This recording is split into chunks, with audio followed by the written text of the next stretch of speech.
दोस्तों आज हम लोग 1 मिनट में शिवनाथ नदी पर स्थित डैम और उसकी सहायक नदियों पर स्थित डैम के बारे में पढ़ेंगे। तो सबसे पहले शिवनाथ नदी पर मोंगरा बैराज है, याद रखिएगा, मोहेला, मानपुर, अंबागढ़ चौकी जिला में।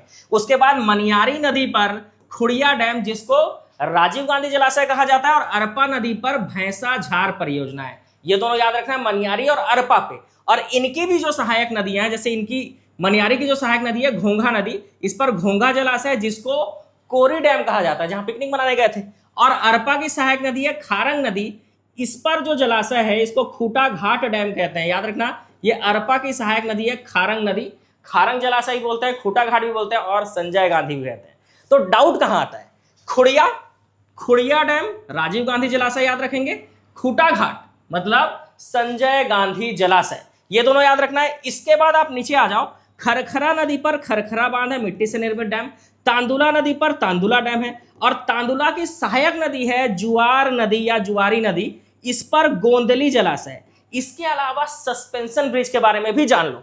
खारून नदी पर रायपुर में महादेव घाट में सस्पेंशन ब्रिज है, 2018 में इसको बनाया गया था। इसके बाद दो और प्रस्तावित है, लेकिन वो दोनों दुर्ग में प्रस्तावित है। लेकिन ध्यान क्या रखना है, ठकुराइन टोला खारून नदी पर और महमरा घाट में जो सस्पेंशन ब्रिज बनेगा ये शिवनाथ नदी पर प्रस्तावित है। तो ये दोनों पॉइंट आपको ध्यान रखना है। ये वीडियो आपको कैसा लगा कमेंट बॉक्स में कमेंट करके जरूर बताइएगा। जय हिंद।